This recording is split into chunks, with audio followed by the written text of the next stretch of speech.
ప్రభు యొక్క ఘనమైన నామాన్ని బట్టి ప్రతి ఒక్కరికి వందనాలు చెల్లిస్తూ ఉన్నాను. సంపూర్ణమైనటువంటి ప్రేమలో భయం అనేది ఎప్పటికీ కూడా ఉండదు. సంపూర్ణమైనటువంటి ప్రేమ దేవుని యొద్ద నుంచి మనం పొందుకున్నప్పుడు ఆయన సన్నిధిలో మనం చాలా స్వేచ్ఛగా ఉంటాము. ఆయన స్తుతించడానికి, ఆరాధించడానికి గొప్ప వీలు కలిగినటువంటి వారుగా మనం ఉంటాము. అపోస్తల కార్యాలు 10వ అధ్యాయము 3-4 వచనాలు చూసినప్పుడు, పగలు ఇంచుమించు 3 గంటల వేళ దేవుని దూత అతని యొద్దకు వచ్చి కొర్నేలియును పిలిచుట దర్శనమందు తేటగా అతనికి కనబడెను. అతడు దూత వైపు తేరి చూచి భయపడి, ప్రభువా ఏమని అడిగాను. అందుకు దూత, నీ ప్రార్థనలను నీ ధర్మకార్యములను దేవుని సన్నిధికి జ్ఞాపకార్థంగా చేరినవని మాట్లాడుతూ అతడు ఏదైతే చెయ్యాలో దాని గురించి మాట్లాడుతూ ఉన్నప్పుడు అతడైతే చాలా భయం కలిగి ఉండడాన్ని మనం చూస్తూ ఉన్నాము. దేవుని యొక్క దూతే నీతో మాట్లాడుతూ ఉన్నప్పుడు నువ్వెందుకు భయపడుతూ ఉన్నావు?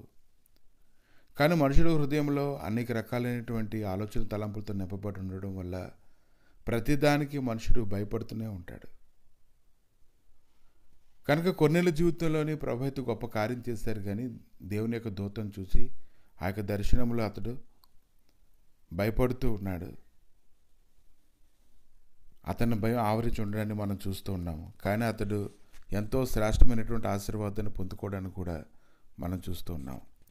మత్తయి సువార్త 14వ అధ్యాయము 25వ వచనంలో, రాత్రి 4వ జామున ఆయన సముద్రము మీద నడుచుచు వారి యొద్దకు వచ్చెను. ఆయన సముద్రం మీద నడుచుట శిష్యులు చూచి తొందరపడి భూతమని చెప్పుకుని భయం చేత కేకలు వేసిరి. వెంటనే యేసు ధైర్యం తెచ్చుకొని నేనే భయపడకలేని వారితో చెప్పగా, పేతురు, ప్రభువా నీవే అయితే నీళ్ళ మీద నడిచి నీ యొద్దకు వచ్చుటకు నాకు సెలవిమ్మని ఆయనతో చేరినను. ఆయన రమ్మనగానే పేతురు దోణి దిగి యేసునొద్దకు వెళ్ళుటకు నీళ్ళ మీద నడిచాను, కానీ గాలిని చూచి భయపడి మునిగిపోసాగిను. ప్రభువా నన్ను రక్షించమని కేకలు వేశాను. అతడు భయపడిపోతూ ఉన్నాడు. నీవే అయితే నేను నీళ్ళ మీద నేను నడుస్తాను అన్నాడు. ప్రభు అయితే అతని విశ్వాసంలో బలపరచడానికి నడవమని చెప్పాడు. కానీ గాలిని చూసి తన శక్తిని, తన బలాన్ని బట్టి నేనేనా అన్నతను అనుకున్నప్పుడు మునిగిపోవడం ప్రారంభిస్తూ ఉన్నాడు. కనుక ప్రభువే నడిపిస్తున్నప్పుడు నువ్వు ఎందుకు ఇంకా భయపడుతూ ఉన్నావు? ఇంకా లోక సువార్త 1వ అధ్యాయము 11-12 వచనాలు చూసినప్పుడు, జకర్యా తన క్రమం చొప్పున దేవుని ఎదుట యాజక ధర్మం జరిగించుండగా యాజక మర్యాద చొప్పున ప్రభు ఆలయంలోనికి వెళ్ళి ధూపం వేయుటకు ఆయనకు ముందు వచ్చెను. ధూప సమయమందు ప్రజల సమూహం అంతా వెలుపల ప్రార్థన చేయుచుండగా ప్రభు దూత ధూపవేద కుడివైపు నిలిచి అతను కనబడగా జకర్యా అతను చూసి తొందరపడి భయపడిన వాడాయన. అప్పుడు ఆ దూత అతనితో, జకర్యా భయపడకము, నీ ప్రార్థన వినబడినది. నీ భార్య అయిన ఎలిజబెతు నీకు కుమారుని కనును, అతనికి యోహానును పేరు పెట్టుదు అని చెప్పాను.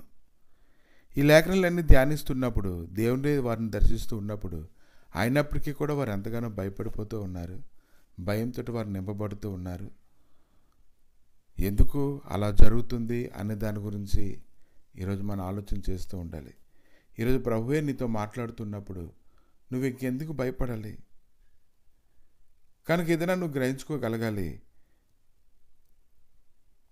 ప్రభువే నీతో మాట్లాడుతున్నప్పుడు నువ్వు భయపడవలసిన అవసరం లేదు. మత్తయి సువార్త 22వ అధ్యాయము 29వ వచనంలో, అందుకు యేసు లేఖనములు కానీ దేవుని శక్తిని కానీ ఎరగక మీరు పొరపడుచున్నారనేటువంటి మాట అతను ఉపయోగిస్తూ ఉన్నాడు.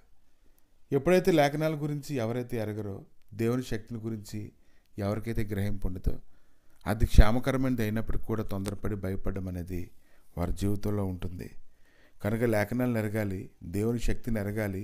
అలా ఎరిగినప్పుడు ప్రతి దాని గురించినటువంటి భయం మన హృదయంలో ఉండదు. కానీ ఈరోజు తొందరపడి భయపడడం అనేది జరగదు. కనుక సంపూర్ణమైనటువంటి ప్రేమలోని ఏ విధమైనటువంటి భయం కూడా ఉండదు. అది ఎల్లప్పుడూ మనల్ని బలపరుస్తూనే ఉంటుంది. అది కృపను అనుగ్రహించి మనం నడిపిస్తూ ఉంటుంది. కనుక తొందరపడి భయపడవలసిన అవసరం లేదు.